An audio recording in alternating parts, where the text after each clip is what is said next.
Welcome to continuing Kabbalah lessons. Had you worried? This week's lesson is Mike. It is on. Mute. It's not on mute. Check, check. You're good. We good? Try again. We're good. Hello and welcome to B'nai Baruch's continuing lessons on Kabbalah. This week is lesson 6, and you can get the lesson, the text of the lesson from the classroom page. Lesson 6 is the Partzuf Nekudot de SAG. While you're downloading that, in case you don't already have it, I have a couple of announcements. One is the couple of congresses coming up in November. One will be in Blackpool, England. Anyone who can is very much encouraged to attend that one. That's the beginning part of November. I believe 7th. the Weekend of the 7th. 7th, 8th, and 9th of November. That's the second full weekend in November. And the following weekend, on the 14th, 15th, and 16th of November, there's another Congress or a retreat being held in St. Louis, the middle of America. And we encourage everyone to come to that.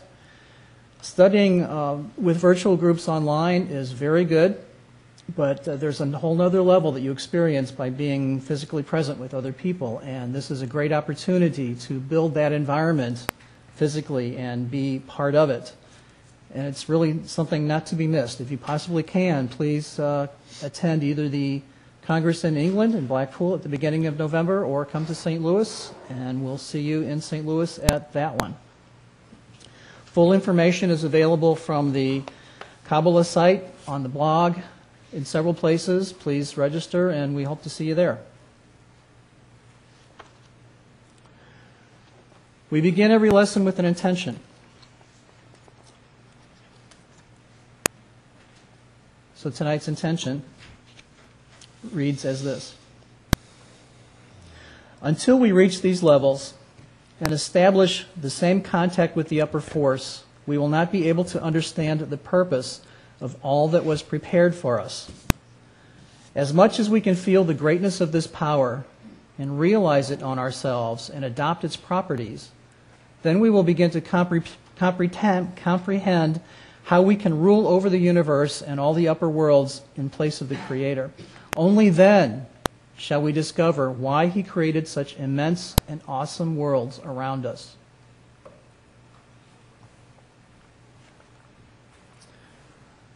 And now lesson 6. For those of you with that point in the heart demanding answers, and if you have an earnest desire for knowledge of this great wisdom, that same desire that motivates you to further your efforts will also awaken what Kabbalah refers to as or Makif. Remember that this is surrounding light. This special light further increases a student's desire to perceive the Creator. When the time is right, like now, you will receive further help from a qualified teacher, as well as by working with others with the same burning desire inside of them. Now let's continue. We left off with the light entering and leaving the Partzuf. What we are actually referring to here is a desire being fulfilled or unfulfilled. When the light enters the Partzuf, this is the same as a desire being fulfilled, leaving us with a feeling of wholeness and delight. And when the light leaves the Partzuf, the opposite happens, and we feel frustrated, as if something is missing. This feeling comes to us even though there is no such thing as a feeling of emptiness or lack in the spiritual world. So if pleasure, or hakma, exists in the Partzuf, then if or hakma exits the Partzuf, then or hasidim remains. When that pleasure from the or hakma is shoved out of the Partzuf knows exactly what's going to happen by refusing that amount of pleasure. In other words, if it has a screen that rejects selfish enjoyment, it is replaced with or hasidim, or altruistic pleasure. This latter pleasure is far higher and stronger than selfish pleasure. Our task is to learn to sense that pleasure. If the Partzuf, the soul, understands that it cannot receive under the condition of pleasing the Creator, but only to please itself, it will refuse the pleasure. It's quite obvious here that in order for it to actually make this decision, it must have some help. This help will come from an opposing force, something that has the power to reject the pleasure. And that is precisely where the screen known as Masach comes into play.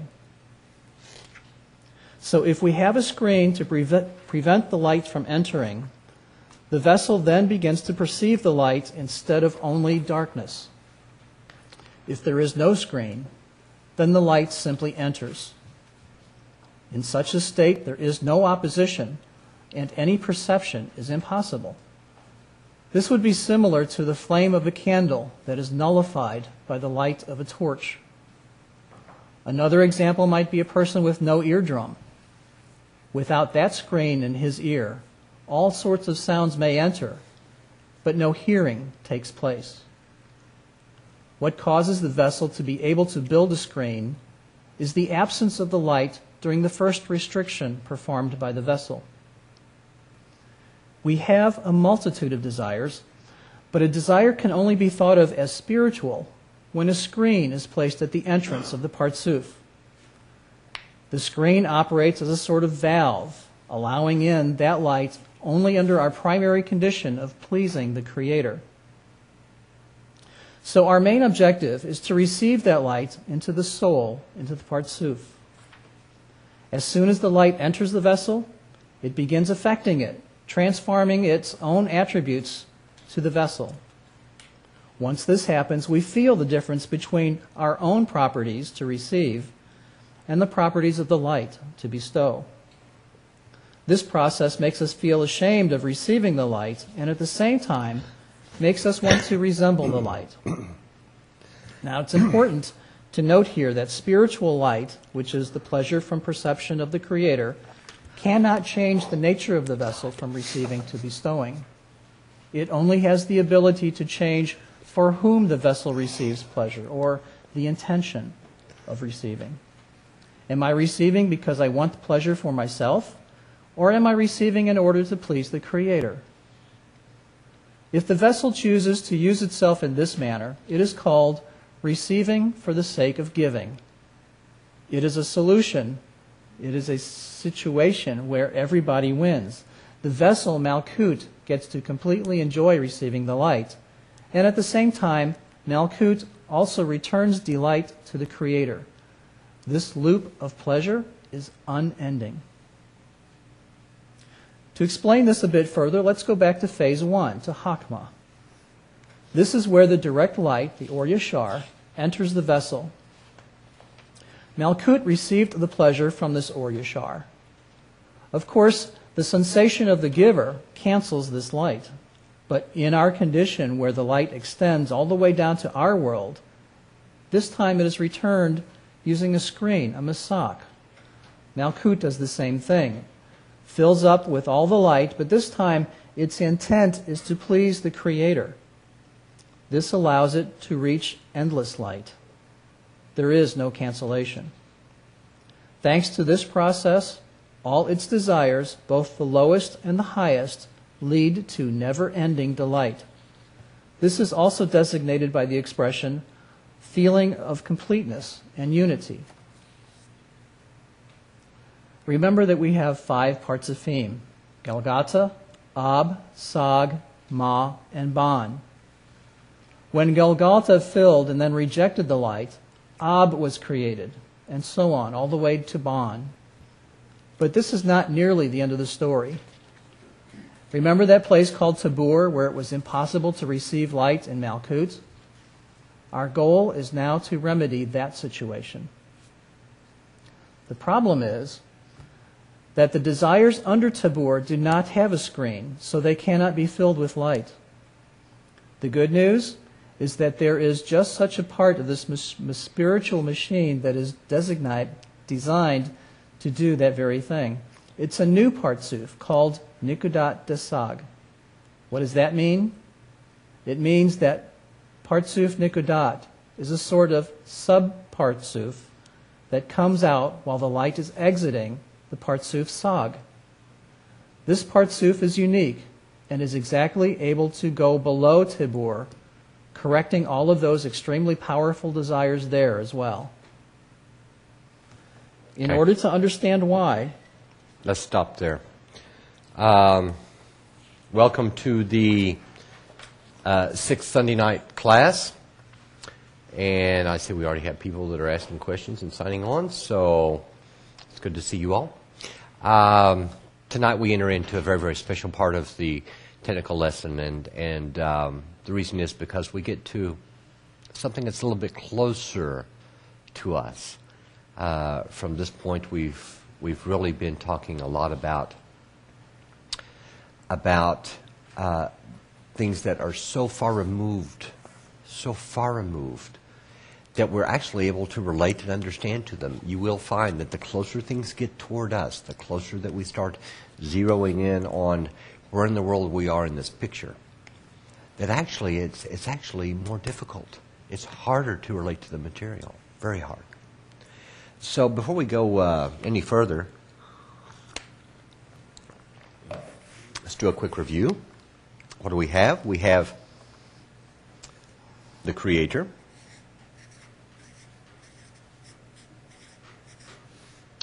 and we have the initial thought of creation, phase Shorish,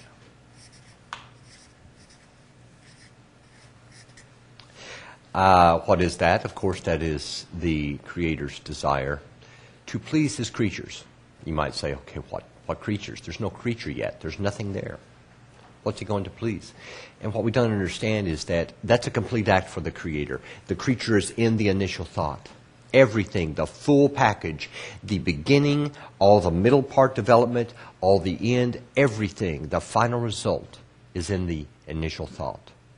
In the initial thought. So we have this phase called Shorish. It is the phase purely of the initial thought of the Creator and His intention to please His creature, which leads to phase Aleph, which is the light, which is the pleasure that pleases the Creator. It builds a desire, and then it fills it with pleasure. It fills it with pleasure. So, understand, there is no option in this deal. None at all. This is the creature, pre-creature. This is not the actual creature. Okay, I don't want you to think of it that way. And we have some new people, and so we need to make sure that they understand what we're talking about. All we know is that this light actually built a desire. A desire for what? A desire for pleasure. To enjoy pleasure. And it filled it with that pleasure. Now, what happened here is toward the end of the vessel, toward the end of this state, this phase Aleph, the creature, the vessel, began to sense not just the pleasure, but that there's also a giver to the pleasure, something that's providing it with the pleasure. And so what does it do? It says, you know what? I don't really want to receive the pleasure. I want to be like the giver. I want to relate to the giver of the pleasure. In the past lessons, you've heard me describe this as something like someone that wants a little 2 or 3 or 4-year-old that marches around in mommy's dress. If it's a little girl or a little boy, he's putting on his dad's hat or his fireman's cap or his police hat or something like that, and his big boots, and he's marching around and he's pretending to be a fireman or something like that.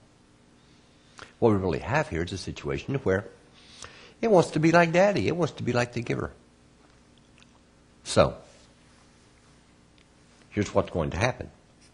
It's going to say, no, I don't want to be the receiver. I want to be like daddy. I want to do what daddy does. And so what am I going to do? I'm going to do the next best thing. I'm just going to, I don't have anything to give. So what I'm going to do is I'm just going to stop receiving anything. This phase is called phase bet. Phase bet. And what is it for? What does it mean? It symbolizes that the creature says, actually the vessel still, says, no thank you. I don't want to take anything. I don't want any pleasure. I don't want anything like that. I want to be like the giver. Period. That's all. But there's a problem. Remember what was created. What was created is a vessel. It actually is a desire to receive pleasure.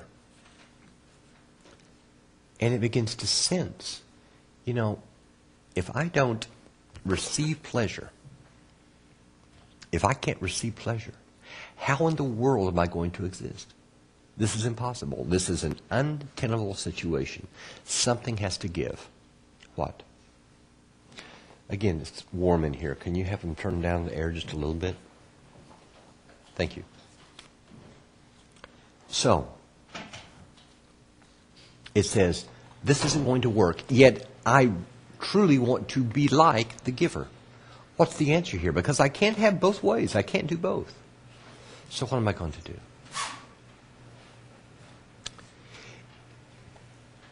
It considers this, and it says, now wait a minute. What does the giver want to do? What would please the giver? I want to be like Daddy. I want to be a giver. What will please the giver? What would please the giver if the initial thought is to please his creation is for me to be pleased. So here's the goal. I want to be the giver.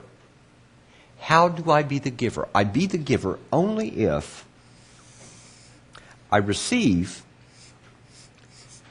the pleasure, but under the express condition that I do it only because the Creator wants me to receive the pleasure. No other reason. It is not that I want to receive the pleasure for my own benefit. I want to receive the pleasure purely for the Creator's benefit, because that's why He created me in the first place. This phase is phase Gimel.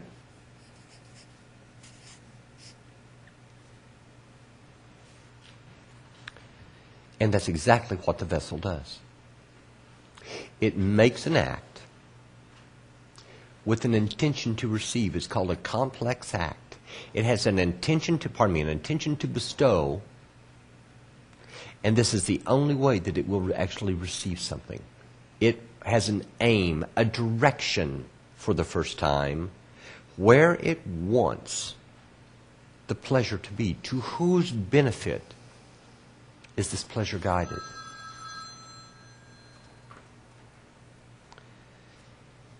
Now, here's a strange thing happens down toward the end of this level. What? It makes this act. And what does it find out? It finds out, you know what? Not only was I able to be the giver in this deal, I received the pleasure only in order to please the Creator. But it gave me the sensation of what it's like to be the giver.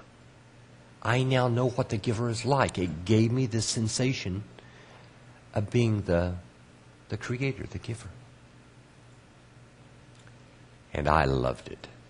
That's better than the original pleasure was to me. That was the best pleasure of all, of being able to be like the giver. And it creates a new state. Now, in state phase Dalet, it wants two pleasures. It wants that original pleasure here that it received. Oh yes, it wants the original pleasure. But it also wants this new pleasure, the pleasure that it got from making an act that's like the Creator. In other words, from having the status of the Creator. So it wants two different kinds of pleasures. This second kind of pleasure here, this second kind of pleasure, is a very important pleasure. Why? Because this makes it an independent creature. Why is it independent? Why does this second desire, the desire for the status of the Creator, for the pleasure from the status of the Creator, why does it make it independent? Because this wasn't created by the Creator. The will to receive was created by the Creator, but not this desire. All the rest of the desires were up here. The desire for pleasure, it's for all of these desires. This is something new. It wasn't in the original package created by the light. This came from the cause and consequence of actually doing something like the Creator. It is something independent. It's an independent creature. You know it better from another name. It's called the soul. The soul. So what's it going to do? It's going to do that. It is going to accept every single bit of the pleasure, all of it, from both ways. It wants everything. But guess what? This creates an immediate problem. What's that problem? The problem here now is that now it receives everything in order to get the pleasure that it originally had, and in order to get the pleasure from being like the Creator. Now, did you hear what I said? In order to get the pleasure from being like the Creator. What does that mean? That means that now it has something to compare against. It knows what the qualities of the Creator is. But it also knows what its own qualities are too. And they're as far as east is from west. That's a problem. Why? Because there's a sensation of a difference between itself and the Creator. It knows even to do what the Creator does, it only does it in order to get the status of the Creator. It wants pleasure, period. Gimme. And so what does it feel? It feels something called shame. Not like the shame that we have here. Not like this shame. A totally different shame. A shame that has to do with the inequivalence of form and qualities. Now, what's it going to do? It can't stand this situation. It can't stand the sensation of shame. It's a burning sensation to it. What's it going to do? It's going to say, you know what? This ain't going to work. I can't stand this situation. I can't exist like this. Something's got to change. What's going to change? I need a massage. And so what's going to happen with regard to this massage? What is this massage? It is a complete, total restriction of receiving any pleasure. I am going to cease receiving now. Nothing. Zero. Period. That's it. And now, it says, here's the deal. I want to do what the Creator does. I need a system of some sort set up to do this. Part of my problem is that I sense the Creator. but I don't know all the information, and I need more information with regard to the way that everything is set up, all these different kinds of pleasures here, and all these different kind of phases from the way I was created. I need data. I need data about the different kind of pleasures involved in each phase, and I need data regarding the different kinds of ways that I want those pleasures. But the bottom line is my goal must be locked in, done. What is the goal? Do what the Creator does, period. Do what Daddy does. It isn't just to receive pleasure. I will use the vessel of reception as a tool that allows me to please the Creator. But that's it. That's it. So, what happens? It uses a calculating machine. What does it do? This is its intention here, the masach. The direct light strikes the screen, bounces off, builds the or hozir. You'll remember what that is. The reflected light, which builds a rosh. So we have the or yashar.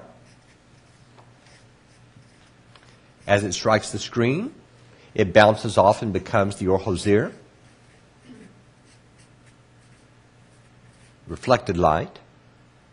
A calculation is made in the rosh by comparing the qualities of the desire, which is information in the masach, to qualities of the light, which the masaka obtained when the light struck it. And now it's going to say, whoa, wait a minute. How much of this light, I know how much I want it, and I know how much pleasure it's going to give me. How much of this light can I take in?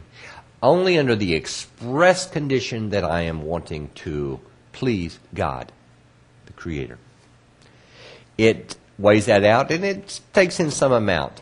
Sometimes we say 80%, sometimes we say 20%, sometimes we say 1/1,000,000%. It doesn't matter what you call it at this point. But for simplified purposes, we'll say it takes in 20% of the light. So 20%, this is called orpanimi. Orpanimi. The other 80% is called or makif. You're familiar with this term. And this is the manner under which it determines that it will receive. But this is not even close to the end of the story. We'll continue a little bit more in just a minute. Let's answer a couple of questions. Well, let's make sure. We didn't get into Nekudot yet here, did we? Nope. Okay, good. Okay, let's get to a few of your questions here. Patty had asked from Maine, is there a terminology class here every Sunday at 6:30 Eastern Time? The answer is yes. What else we got here? From Argentina, Fabrico, I'm not going to answer your question quite yet because I haven't got to it. We'll be adding on more to it in just a minute, and I will come back to it. Make sure I do, okay? Thank you. Maria from Venezuela. In last Sunday's class, we were studying the lesson of the world of Adam Codman, but we didn't get to finish the reading of the lesson. Can we finish that one today, or maybe the next terminology class? Yes, we're going to finish it today. Lisa, in the state of Ab, the light again strikes the Masak. Then it is restricted further, and only part of it is received into the Toch, right? Does this mean that the light of one of the phases will be missing, or does it mean that the light of all phases? I believe we answered this, didn't we? I answered that for you in the terminology class. Maria, in phase Chokmah, what does it mean that the sensation of the giver cancels the light in phase Chokmah that enters the vessel? What does it mean that the sensation of the giver cancels the light in phase Chokmah? What it means is that it senses the giver and absolutely no longer wants the pleasure. It wants to be like the giver now. This is what's changing in Phase Chokmah. And she's speaking about Aleph, folks. The name of the Phase Chokmah is, the number of the Phase Chokmah is Aleph, the Hebrew letter for 1. It cancels the light that enters the vessel because it no longer wants it. It doesn't want it. It does not want that pleasure. The moment that it senses the giver, it senses something other than itself, and it senses it as the one that gives it the pleasure, that feeds it. It wants to be like it. So it cancels this, and this is what leads to Phase Bet, the desire to be like Daddy or like Mama. Mike from Girard, Ohio. I've been struggling to catch up since I started late. So I am sorry if this question is silly, but what level are we at right now? We haven't gotten to our level, but I'll let you know when we get there. We're a ways away. I strongly consider that you watch the first 2 lessons and I go over it twice, and that will answer your question. Parasala from Toronto. Hi, Parasala. Mike, do we have 2 souls, one spiritual and one that animates our bodies? You can put it that way, yes. Rob has said it before. It's like having an animalistic soul. What's the animalistic soul? Mike Kellogg. Or Tony Egal, all of the other teachers that you may or may not be familiar with. Any student, any human being. We're talking about a defined, limited creature that is on the animate level, that wants food, sleep, shelter, warmth, sex, family, honor, money, of course, knowledge, power, control, all these different things. But it doesn't want to be like the Creator. It wants pleasure. In truth, it is in no way an eternal creature. It is a personality that senses desire all around it in its environment. It has some desires, as you learned from Tony in the Freedom of Will class. It has some desires that are purely from a genetic standpoint, like its desires for food, shelter, warmth, this type of thing. It has desires that are purely from its environment, like money, honor, power, control, knowledge. All of this is considered the animal soul. All of it. So, what's the spiritual soul? The desire to do what the Creator does. It starts out as a point, the point in the heart, and expands. All of the rest of this is just desire for pleasure. It's just plain animal. It's no different than a cat. It wants the same things. It doesn't want the money, the money or the power or the knowledge, or does it? There's some of it that wants some of that. It certainly wants possessions. No doubt about it. I mean, I've got a cat that guards things, for gosh sakes. It's a cat. And yet it has a possession thing. It wants it. And I can promise you, if you lay down food for another animal near it, it will go over and want his food too, a possession thing. Most certainly control, power, which is phases of honor. Oh, you bet, all through the animal kingdom. We know that very well. And knowledge. Today I was out in my backyard watching a bird grab a hold of a sunflower seed, take it up to a tree, and start beating on the tree with the seed to break it open. Yeah, but they will take any knowledge they can get to get what they want, as long as it feeds their desires. It's on the animate level, period. And then there is this one single desire this one singular desire to do what the Creator does that's more special than anything else? That's a very good question, by the way. And it disappoints some people because they think they are a soul. And the truth is, this is an animal.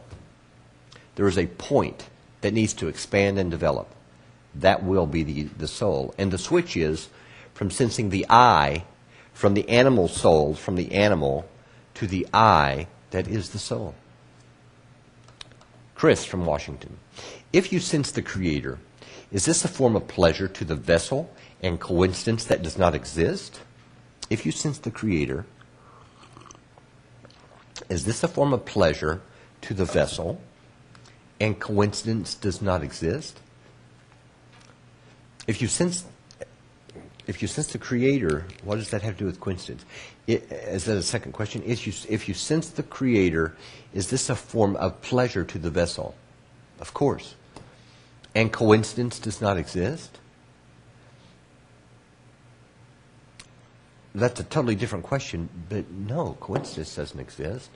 And again, go back, Chris, to the very first lesson, to Tony's very first lesson, please, at the reading of There's None Else Besides Him, to understand and to get the right message with regard to who in the world is in control of literally everything. And you're controlled by desires that you receive, period, constantly, every single moment. So no coincidences are there. Everything is following a set path and a set pattern in order to move all of us toward this attainment of the ability to do what the Creator does. Hazel from Scotland. Hi, Hazel. You're a long way away. Hazel, you've got a Congress coming up in England quite soon. So you might want to check that out. It would definitely be worth it. And you're obviously in the same neighborhood compared to us in America. So are Or Hosir and Or Makif different? Sure. Or Hosir is the status of the light, the way we refer to the light, once it's been reflected. It is what builds the Rosh for the Partzuf. Or Makif, on the other hand, is the status of the light, the name of the light, that's left outside. It's all the same light, Hazel. But we have to refer to what's still outside, or Makif. What's inside, or Panimi. If you added up all these different lights, 100%, 100 grams of Or Yashar, 100 grams of Or Hosir, 80 grams of Or Makif, 20 grams of Or Panimi. You bet. You can do that. It's always going to add up to 100% every single time. But this is an important part. There's only truly one light. The reason that it appears that there's different kinds of light, or Yashar, or Hosir, or Makif, or Panimi, or Hokmah, or Hasadim, all these different kinds of light, there is no such thing really. There's one light. It's how I feel it, whether or not it's a different kind of light or not. The way I feel it, if I feel it differently, I call it something else. If I feel it as rejected light, I call it Or Hosir. If I feel it as light inside me, I call it Or Panimi. If I feel like it's light outside of me, I call it Or Makif. Georgie from Stamford, Connecticut. Or Hosir builds the Rosh. Is this considered an act on behalf of the Partzuf or on behalf of the Creator? On behalf of the Partzuf. Although, you must understand that the intention is the Creator part of the Partzuf. It's the qualities of the Creator. To make an act where there's no self-benefit, only the intention to please you. Not me. That's a hard one to really grasp yet, but we'll get a little bit more to it when we get to the breaking. I think it'll clear some things up. Tim from Pensacola. Hi, Tim. Is it possible for us to attain the will to receive in others to please the Creator? To attain the will to receive in others to please the Creator. Tim, you just actually discovered What is love thy neighbor as thyself? What do I want? I want me pleased. How much? I want every one of my desires fulfilled. If I want a drink, hey, do I want that filled? By definition, it sounds kind of funny, doesn't it? I want a new car. Do I want that fulfilled? Of course I want it fulfilled. If I say I want it, it automatically exists. You bet I want it fulfilled. So how much do I love me? 100%. Every single bit. Whatever I want, I should have. Imagine if you felt the identical way about your friend. About your friends. To where the only thing that you truly cared about was whether or not his desire was fulfilled. In the same manner that you care about your own desires now. Imagine such a situation.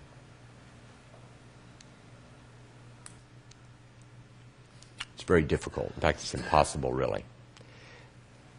For now. That's precisely what one achieves here, is the sensation of the other's desire. But now, Tim, we want to make sure that you understand here, it's not just any desire. It is the desire, my friend's desire to do what the Creator does, the desire known as the soul. So it's a special one. And let's get also a couple from our Spanish friends here before we go further.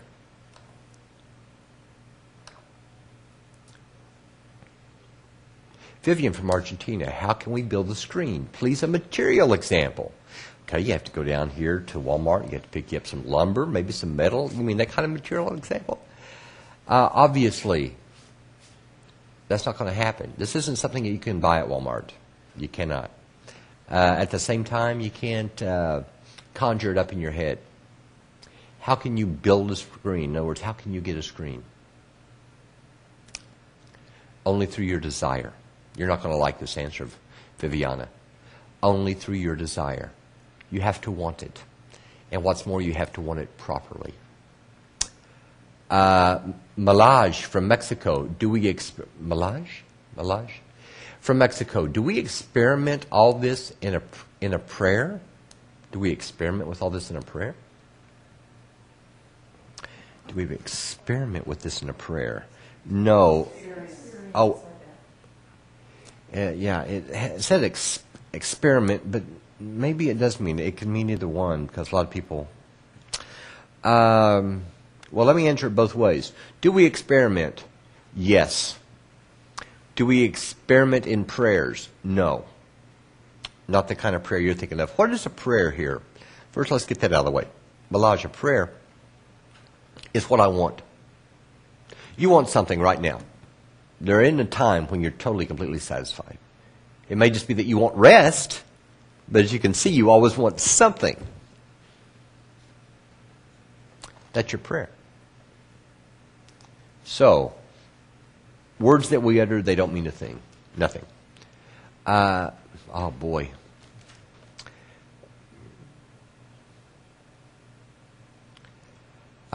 Francis, please give my apologies for some of these names, because obviously they aren't easy for me here.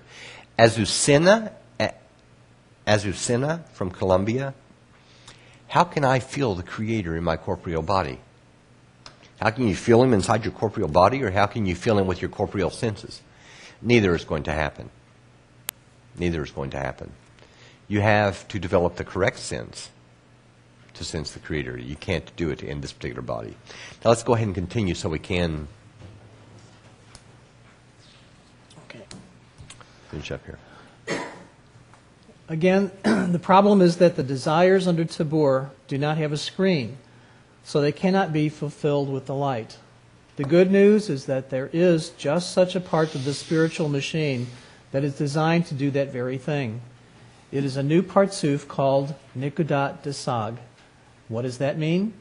It means that the Partzuf Nekudot is a sort of sub-Partzuf that comes out while the light is exiting the Partzuf SAG. This Partzuf is unique and is actually able to go below Tabor, correcting all of those extremely powerful desires there as well. Let's stop there, because we have to get to what they're talking about with regard to the Kli. Because now we're not looking at it as a Kli, we're looking at it as what's called a Partzuf, What's a Partzuf? An emanated being. There's actually a direct translation, but it wouldn't mean anything. So what is this? What are these 5 Partzufim? You remember these 5 phases, the 4 phases of direct light and the root. All the way down here, it creates the restriction. No, I'm not going to receive anything, which creates adding an intention. Yes, I'll receive, but only under the express condition to bestow. And so what do you call that? We now call it a Partzuf. We don't draw it in circles and all that type of thing anymore. Now we can just draw it as a square or as a line. And so what do we have here? We have Galgalta,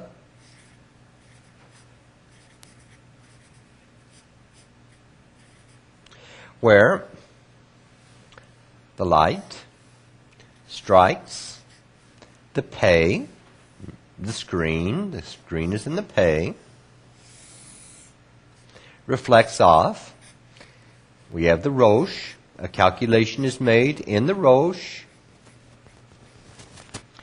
on how much light can be taken in. Let's say that we're talking about 20% of the light. That goes into the talk. And the other 80% remains outside.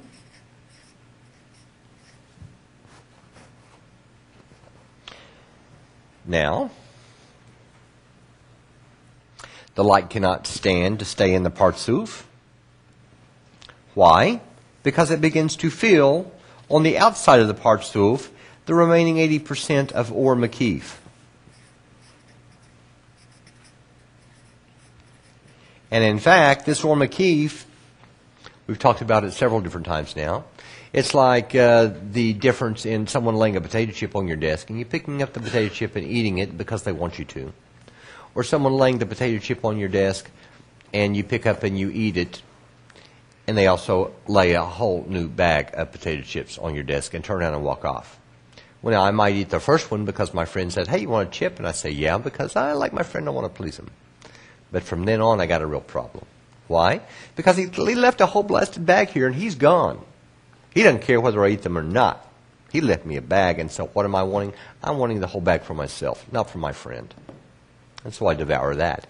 That would be like the Or Makif. In other words, it builds the desire for more. More what? Pleasure. Now, because of that state, the creature says, "Whoa, this isn't going to work." By the way, this has 5 Sfirot in it. You know those as Keter, Chokmah, Bina, Serampin, and Malchut, as we've gone over in the past for a quick review. So, what is going to happen? What's going to happen is that it is going to say, "Nope, I cannot take that light." First of all, it's really strong. How strong? Well, if we go back here, we kind of labeled them, didn't we? 4, Dalet means 4 in Hebrew. Gimel means 3. Bet means 2. Aleph, 1. And Shorish is the root, meaning 0. So, in this instance, it's all 5 phases, all 4 plus the root. So what does it mean? In both the desire for the pleasure and the pleasure, we have a strength of 4. 4. And now it's going to get rid of that desire. That pleasure. And it's going to exit in levels and throw off Reshimo. Reshimo of the pleasure. And Reshimo of, by the way, Reshimo, if you remember, it means memories. And Reshimo of the desire for the pleasure. But the Reshimo for the desire for the pleasure of this level, this bottom level, is actually not going to stay. It's going to fall and stay down in the level below. So, that's the 4th phase. We're going to subtract off 1 level there. So when it gets back up here, it says, you know what? I cannot keep taking in the light like that. That's not going to work. It's too much. There's got to be another way. What does it do? It says, okay, here's what I'm going to do. I am going to, first of all, I have information about the light, 4, and information about the desire, 3. Why? Because remember, it lost 1 reshimo here. So what's it going to do? It's going to base all of its information on how much it's going to take in based upon that data. That means, number 1, it has to drop, and here was the question answered about, well, let's see if I can get back to it here.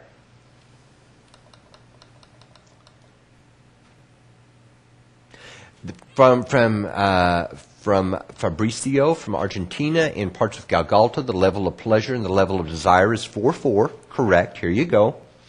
The Partzuf has to take in less light and accept less light. Yes, exactly. It can't stand it, Fabricio. It's saying, wait a minute, I can't do this. If I sit in this state, I'm going to keep that light egoistically, and that is exactly what I'm not going to do. But Fabricio asked, the Partzuf has to take in less light and accept less light. Correct. Why then in Partzuf Ab, the level of pleasure is also 4-3? And why is the Partzuf SAG the level of pleasure 3-2? Because it doesn't drop off a reshimo of the pleasure. The pleasure, there's nothing wrong with it. It has no problem with levels of 0, 1, 2, 3, and 4. It's not the level of pleasure, how much pleasure. It could be level 4 and a desire of 1. Fine, no problem. As long as the desire is smaller. So the problem isn't that it lost a memory of the light. The problem is it only lost the memory of the desire. So what does it do? It says, you know what, I can't take in that much light. I'm going to come down to here, to this next level. And I'm just going to make a zivug right there, which is exactly what it does. And again, the light's going to enter the kli. It's going to exit for the same reason as before. And it's also going to throw off another reshimo. It's the reason why you lose 1 each time. This time, it's going to have the combination of 3-2. By the way, this is called Ab. This new Partzuf is called SAG. And it's going to have the it's going to drop down 1 level and do the zivug here on this level. Light will enter the Partzuf and again exit. And it's going to do this again, actually 2 more times. Light will come down to here, to this level.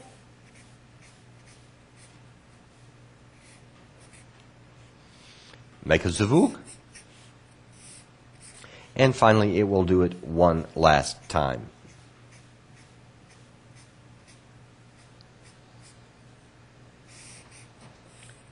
And make a zivug. Here, we have information based upon 2-1. This Partzuf is called Ma. And here we have information based on pleasure of 1 and desire of 0, and it is called Bon. Or desire of Shorish.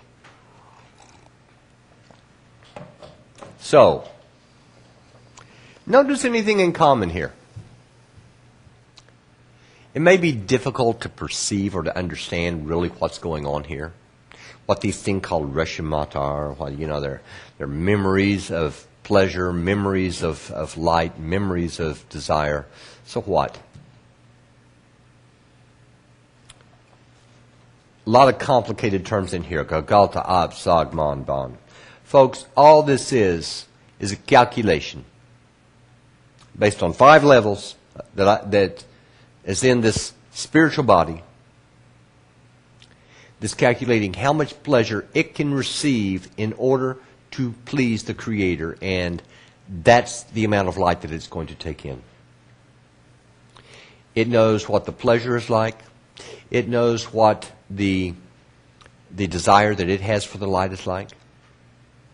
And so it is able to make a calculation of how much pleasure it can receive. Every single time that it does, it's got 20% of that light inside it. It's got 80% on the outside. And it makes it want more and more and more pleasure.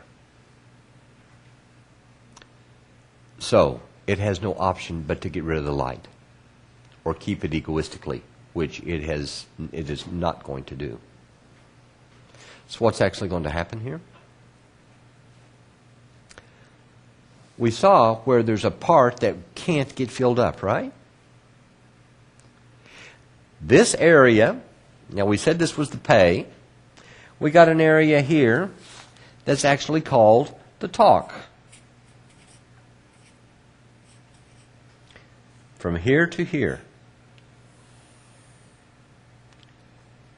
Well, I drew it right in the middle of it, actually. This is all the talk.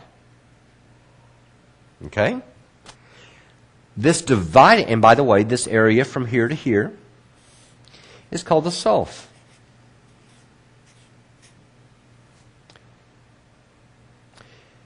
This dividing line between the talk and the sulf is called the tabur. It means navel. So there is no light between the tabur and the end of the partzuf that's called the siyum.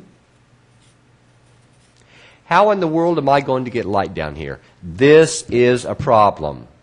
We need light down here because this is always staying empty. If I can get the light down here, I can correct the whole blasted partzuf. How am I going to do that? What in the world can I do? That's what we're looking at. And what's going to happen is there's going to be a partzuf built down here, right in this area, underneath this partzuf called SAG. And you're going to find out why in just a minute. Let's keep reading. Again, the problem is that desires under the tabur do not have a screen, so they cannot be filled with light. The good news is that there is just such a part of the spiritual machine that is designed to do that very thing. It's a new partzuf called Nekudot de SAG. What does that mean? It means that the Partzuf Nekudot is a sort of sub-partzuf that comes out while the light is exiting the Partzuf SAG. This partzuf is unique and is actually able to go below the tabur, correcting all of those extremely powerful desires there as well. Now, in order to understand why, it is important to remember the names of the different partzufim.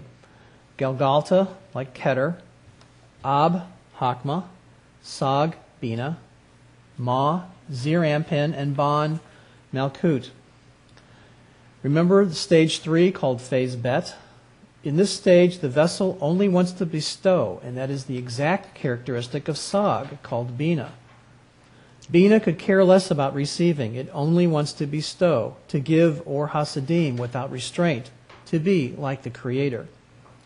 This makes it absolutely perfect for expanding below tabur and dealing with those vessels that cannot currently receive light. Remember that the partzufim are built on memories, reshimo, or records of the previous partzuf. As Mike just explained, there are two kinds of reshimo: the reshimo of the light, called hitlebshut, and the reshimo of the desire, called aviut.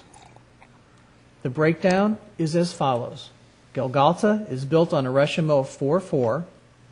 Ab is built on 4-3. Sag is built on 3-2. Ma is built on 2-1. And Ban is built on 1-0. Now let's look at Sag.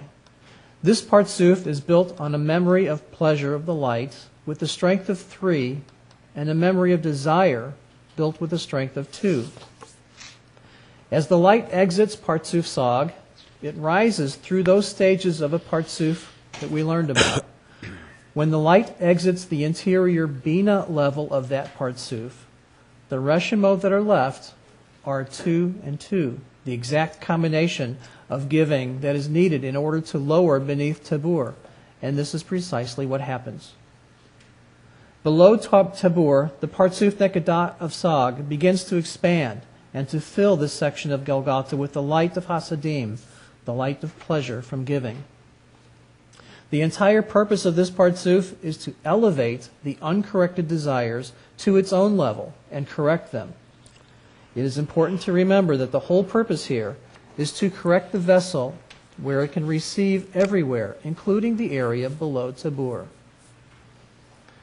Below the Tabor is that place of the strongest desires, the Nekudot de SAG, that fill Golgotha with the light of Hasadim, that is, with the pleasures of giving. These pleasures can then be diffused without restraint to any desire in the Partzuf. Below the Tabor, the Nekudot of SAG form a new Partzuf, which contains its own 10 Sfirot: Keter, Hakma, Bina, Hesed, Gevura, Tiferet, Netzah, Had, Yesod, and Malkut. Let's stop there. Okay. So what in the world is going on here? We need to get this area down here corrected, right? We got a big area all down in here that's not corrected. So what? Why? Why is that area not corrected? Why don't they have lights? Why can't it receive pleasure? This is the area in the Partzuf where it is just too blasted egoistic. If I receive anything, it's going to be egoistic. My desire is too strong, too thick. What's the answer? The answer is on the exiting of this area of light. You all remember a minute ago when we discussed this, we talked about these levels of light, 4-4, 4-3, 3-2, 2-1. What are we talking about? We're talking really about qualities, 0, 1, 2, 3, 4. Now, this number 2 is kind of interesting because what is that number 2? That is actually the quality of bet, but that's just the name of a letter. The actual quality is one that's called Bina. Bina.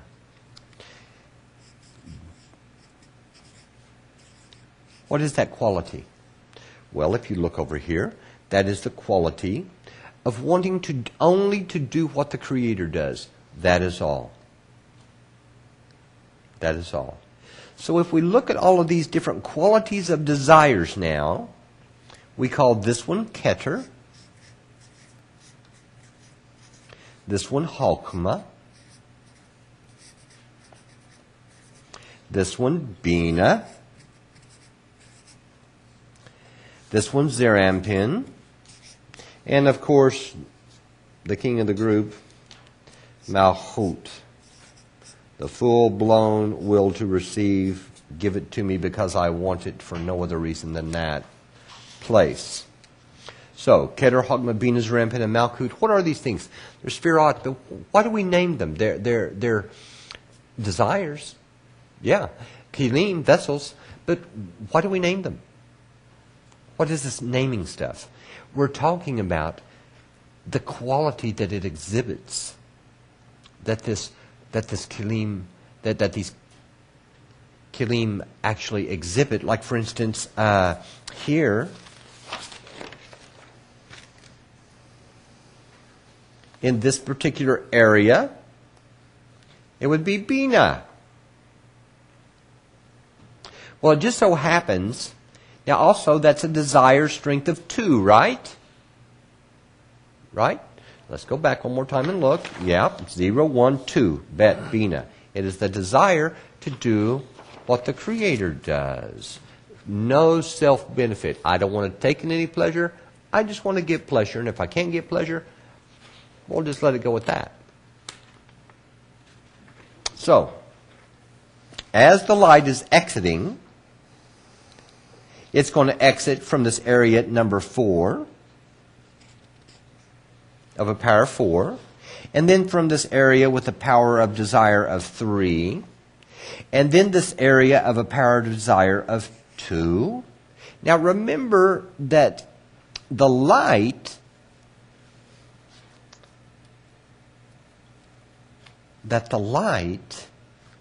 is 3, 2 here. But as it exits, it loses the reshimo. And so now we have a point here as it's exiting to where it equals 2, 2. 2, 2. A strength of 2 in the light and a strength of 2 in the desire. It immediately says, whoa, whoa, this is a perfect situation. This is a desire to only receive if I can do it in order to bestow. In other words, the truth is, I just want to give. And it is a pleasure that only will make a desire to want to give feel good. Couldn't be better. A light of level 2, a desire of level 2, we got a match for down here. No way they can receive that egoistically, right? So what does it do? It builds its own Partzuf down here. With all 10 Sfirot here too. It has Keter, Hakma, Bina, Hesed, Gevura, Tiferet, Netzik, Hod, Yisod, and of course Malchut. Now what's going to happen here? What's going to happen here is something's going to go wrong. Something's going to go real wrong. We'll get to that in a few minutes. Let's take a few questions here. Joseph from Montreal. If I deny my pleasures, desires, will it aid in recognizing and controlling the ego? No. Everyone thinks that at first. They think, oh my gosh, I've got to be one of these guys that's doing the flogging myself, or that I can't ever have an ounce of pleasure. No. Pleasure here is for free, Joseph. Don't worry about the corporeal pleasure with regard to spirituality. Does that mean you can do anything you want? No. If you shoot someone or go and rob a bank, you're going to go to jail. You won't be studying Kabbalah. The rules still apply. But past this, can I live a normal life? Of course. Of course. Babli from India. Is putting masach the only way to deal with the situation? Is there no other way to be able to deal with the situation of feeling shame? No. If it receives, it feels shame now. Why? Because it already felt the qualities of the giver. It has nowhere to go. It's boxed in. It's got to use the masach. Stoyan from Bulgaria. Oh my goodness. Hi, Stoyan.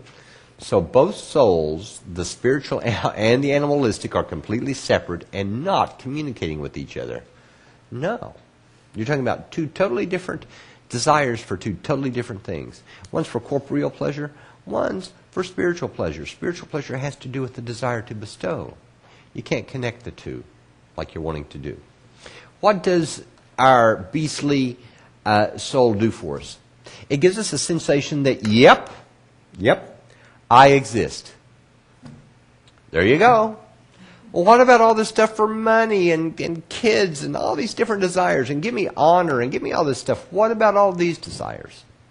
What's up with all this stuff? Truth? They're for this level.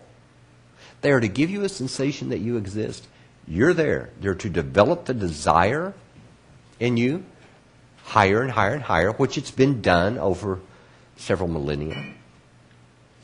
And now you're to the place to where that point in the heart, that one desire that's called the soul, the true soul, the spiritual soul, the soul that doesn't die, Stoyan. Because the other one just goes away. You die, it's over. The personality, Mike, isn't going to make it next time. It won't come back as Mike again. So the whole key is, do I really want to sense eternity? I want to sense my own immortality.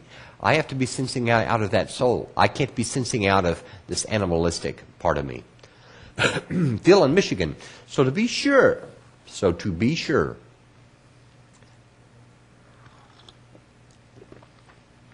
the authentic Kabbalah that B'nai Baruch teaches is the development of the spiritual soul of the collective and climb those 125 levels, and has nothing to do with these other Kabbalah books on better sex, more money, oh, I like this, red string for protection, and so forth, which seems to be nothing more than inflaming the ego. And let's make a few more. Forget the stock tips. It's not going to help you get out of trouble with your mother, your daughter, your wife, anything like that. I mean, if you screwed up, plan on the cast iron skillet in the head. It's still going to come. Trust me. What else? Your job. Forget it. If you screw up at work, you're going to get in trouble. You may get fired. Is it going to help you get a job? No, not a chance. You don't need any help with this stuff, Phil. Why would you need any help with this stuff? This is all corporeal stuff that has corporeal solutions to it. You don't need a spiritual solution for this stuff. What about health? Sorry, if you're sick, you got to go to the doctor. Go see a doctor. Let's be very, very, very clear on this. Phil, Kabbalah is not a belief system in any way, shape, or form. Kabbalah is the process of attaining the Creator's qualities, of attaining the ability to do what the Creator does, of attaining the ability to fulfill this one single desire called the desire to do what the Creator does, what the other worlds that you know it is for the spiritual soul. I hope I was dead blunt and clear on that. So all this stuff with red string crud and holy water, I hope you didn't get into buying the holy water too, because that stuff's expensive, and I think, gee. It might make your lilies grow better or something, I don't know. Ira from New Jersey, but you can forget it in terms of helping you in spirituality. I understand the need for the theory and understanding. After 18 plus hours of theory, where and when do we learn the practical application of this? How do I use or relate my practical corporeal state to develop this? This is a good question. I love this kind of question because everyone gets it. It's like, now wait a minute. I am sick and tired of hearing about Partzufim, about Reshimo, about spiritual worlds. What is up with that? How do I love my neighbor as myself? Well, I go over and I give him a hug. I mean, what? I wait a minute. I need to feel his desires as my own. What do you want, Bill? You want a new car? I'll give you mine. Is that it? Surely there's a way to do this, right? In truth, it isn't what you think. And it's a hard solution to get. Ira, you don't just step out here and love thy neighbor as thyself. Why? Because your operating program, and you need to please go back and review the first lesson because I explained to you what you had to do. The operating program that you have within you runs on one single thing, the desire to do whatever will bring yourself pleasure. And it goes on an operating formula of greatest amount of pleasure for least amount of work. If I'm willing to work for pleasure, but I have to have a gain in pleasure or I won't do it. I can't do more work than the pleasure it will give me. I'll just say, no, I won't do the work. Now,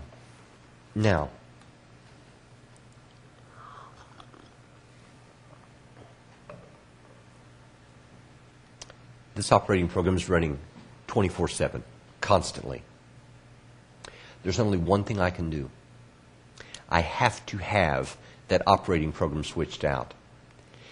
But just as this IBM that I'm using right here, pardon me, Dell, this Dell computer that I'm using here can't change itself into an apple. It can't automatically remove its own software and stick it in. I have the same problem. The only thing that I can do is to develop the actual desire for it. I have to want it done. What's it called? It's called a perfect prayer. Only when that perfect prayer actually occurs is my prayer answered. What happens? I attain something called a masach. I attain the ability to make a calculation not based on whether or not I'm going to receive the pleasure under least amount of pleasure for greatest amount of pleasure for least amount of work, but instead I'm going to make a calculation based upon the ability to be able to please the Creator. Can I please the Creator with this? Nope, don't want it. Think about it. How do I get that? I have to have the right desire for it. And if I have the right desire, instantly I get my massage. Instantly. There's no holding back. There's no reason to. With the exact perfect prayer, the exact right desire, you get it. Joseph from Montreal, when I feel suffering, is knowing it comes from the Creator a proper way to deal with those situations? Go ahead, but you have to understand why you suffer. That's a really important thing. There's only one reason why you suffer. We think there's a lot of corporeal reasons why we suffer. Oh, I hit my thumb with a nail, or I went bankrupt, or I'm not healthy, or whatever. I've got a dozen different reasons why I suffer. Somebody ran over my cat. Whatever. The truth is that there are 10 full sphirot.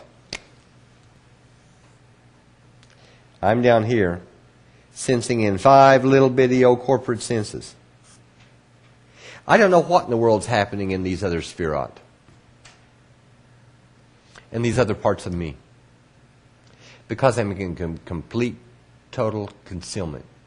I have to have my other senses working, Joseph. And the problem is, and I made this analogy a lot lately, of a person that is blindfolded and have a clothespin on their nose where they can't smell. I tell them to open their mouth and I stick a rose petal in there. They immediately taste this taste, and roses are not the most wonderful tasting thing in the world. It's an unbelievably beautiful flower, but it does not taste well. And immediately spit out the flower and they say, oh, that thing is evil, it couldn't be worse. That is suffering. Don't ever do that again. That's horrible. They pull off the blindfold, and what's there? A rose. Now, do they want to get rid of this thing out of their life for the rest of their life? Do they feel like that they need to move it out of the way, not use this anymore? No. What was the deal? They didn't have all of their senses operating, and so there's no way to place an accurate judgment on what just happened. All they know is it didn't taste good. Does that mean you want to eradicate it from the earth? Now, you don't get confused. I'm making a corporeal example out of something that's not corporeal so that you can relate to it, Joseph. But how can I relate to my suffering? I wouldn't be suffering if I had all of my senses operating. I've only got one operating. I think 5, but in truth it's only one, the will to receive for itself. That's the only thing operating here. If I had the other senses operating, guess what? I just might discover that I'm not suffering at all. I'm only suffering when I shove the rose petal into my mouth. John from North Carolina. Hi, John. What is the difference between being taken advantage of and love thy neighbor as thyself? From what you said earlier, we should seek to please our neighbors, and it seems like you could be victimized by doing this. John, you will be nothing but victimized by doing this if you go out here into the real world and just start giving away free $5 bills to love your neighbor as yourself. The first thing you have to discover is, what does that mean? You're going to be going over this a lot with Tony very, very, very soon. I believe he's starting that next Wednesday. But as we just explained, love thy neighbor, and what this has to do with, I said, if you'll remember, what desire do I have to focus on? What desire do I want to feel in my friend? I want to feel the desire to do what the Creator does in my friend. This is the one that I want fulfilled, a spiritual desire. So the only friend, the only one that I can relate to in that manner, is any that have the point in the heart. All the rest, they don't have it. Can we actually control the amount of light we receive, or is that something in the control of the Creator? Once you have a Masak, yes. Phil, my ego is a tricky thing, as I just caught myself thinking of this, applying to just me rather than the higher collective, since we are way down below these steps. Is that right? You are exactly right. Everyone wants to say, oh, this is me. Now, here's the deal. Phil, this is the soul. It's a blueprint of what's in the soul. That's true. And a blueprint of you. But as you exist today, no. No. We'll get into more of it. That's a hard one. That's what we're trying to do. We're trying to bring out the spiritual aspect and begin sensing the I out of that, to make it come out of hiding, out of concealment. This is everything. What do we have here? You know what? We're going to finish this next week, I think. I'll answer a few more questions here instead. Please make a note of where we are, and this is an important lesson. I don't want to rush it. Chris from Washington, where can you find the English language translation of branches? Is there such a thing as language of branches in the modern world? Language of branches? English translation of the language of branches, you're hearing it right now. This is it.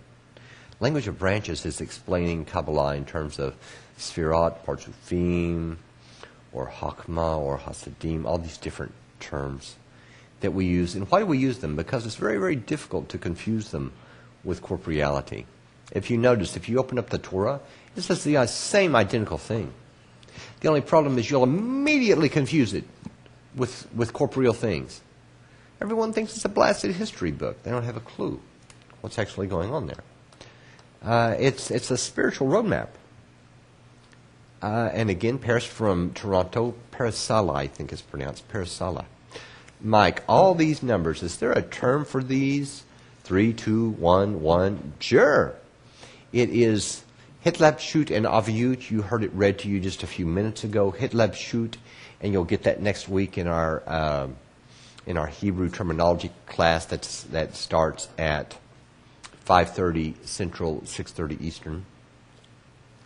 Hitlab-Shut is the strength of the desire, 4, 3, 2, 1, 0. And Aviut is the strength of the light, of the pleasure. And the Aviut is the strength of the desire, 4, 3, 2, 1, 0. Hannah from the Bay Area. Hi, Hannah. Does the Reshimot of 2-2 have anything to do with Hazeh? Actually, it's going to, yes. But what is the Hazeh? That's on our list, isn't it? To learn the term Hazeh, what it means. Hazeh, yes, but you need to know what that word means, and we'll go over that next week. Does not the balance occur in each of these levels on the exiting of the light? Not like you think, because it's losing the Reshimo, so it's going back up to 4-3 up here, and it then drops a level to come into actually a sort of balance in level 3-3. Level 3-3. I know that sounds crazy, but instead of 4-4, it has to lose actually the light actually has to lose a little bit of strength. It doesn't regain all of it 100%. Close to it, though. Close enough to call it 4. But no, it can't balance.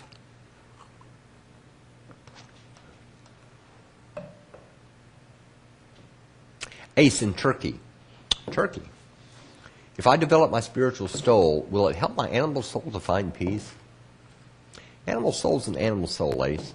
All of this is already taken care of. What's going to happen here, this is the entire process down here in corporeality for one thing and one thing only. To lead the soul to begin to wake up, the spiritual soul.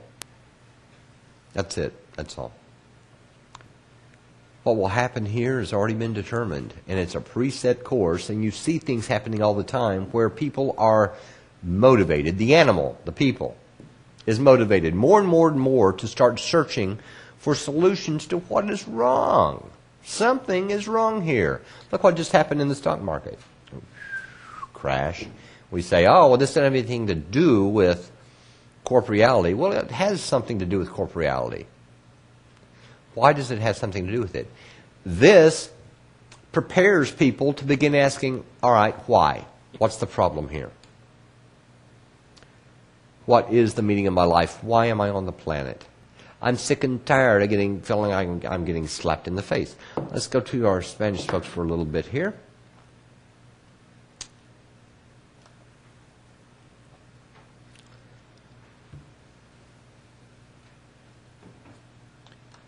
Patty from Mexico, do we decide how much light we want, or does the Creator? Your desire decides that. However much desire you have for it. George from Mexico. Hi, George. How can we feel the light when we feel in a danger situation? You can't feel any light now. It's totally restricted. There is no light here, folks. That's one thing you have to understand. Corporeality is the complete, total, absolute concealment of light. How can I love my neighbor if I don't even know him? Good question. How can you love your neighbor if you don't know him? How can I love my neighbor? I don't have to have a requirement to know him. I have to have a requirement to sense his desire to do what the Creator does. Yes? That's all I have to have. If I can sense that desire and I know, if I feel it as my own, if I can feel it as I want that desire fulfilled, to this total complete stranger here, I want that desire fulfilled just as much as if I had the desire in me. That's love. It also sounds impossible, doesn't it? It is possible. Viviana from Argentina. How can we notice when we start rejecting the light? Can't miss it, because you have to have a massage first. Carmen from Venezuela. In other words, if you have the massage, you'll know when you get the massage. You enter spirituality. What? You perceive differently. You perceive an entirely different reality. Carmen from Venezuela. Studying the authentic Kabbalah, does the suffering increase? Studying the authentic Kabbalah, does the suffering increase? It depends. The suffering can increase, sure, or decrease.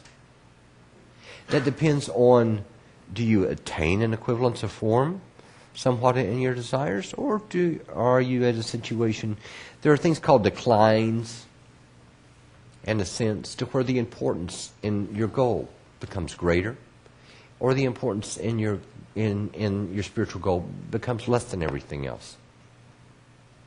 And most certainly that can cause one to be upset or to suffer. Jill from Tampa Bay. When do we get to learn about the perfect prayer? A long time from now? Now we'll say a little bit about it next week. How's that, Jill?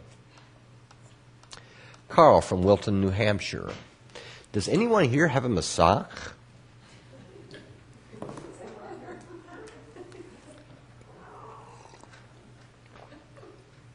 Only the Kabbalists, Carl. Joseph, Montreal. Oh, you're welcome, Joseph. Hazel from Scotland. Once you have developed a massage, is it a stable thing or does it come and go? No, it's there. Entering spirituality, folks, once you enter spirituality, you're there. There's no coming back.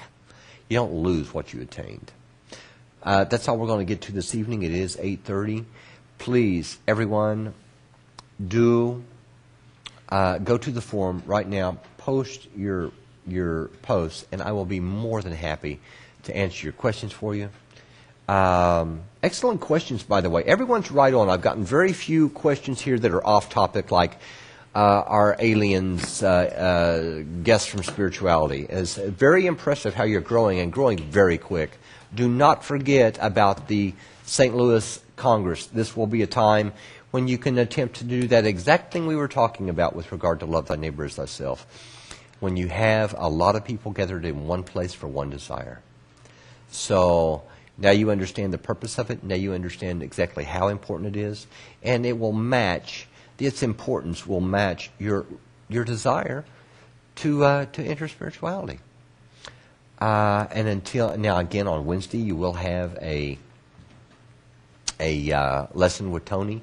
Do not also forget, if you are in Europe, I know some people here from Turkey, from Hungary, from Scotland. You all should really make a trip down.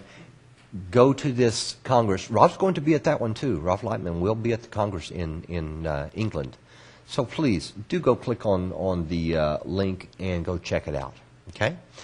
I hope everyone had a good lesson tonight, a good weekend, and we will see you next Sunday. And until then, don't forget your Wednesday night lesson. Good night.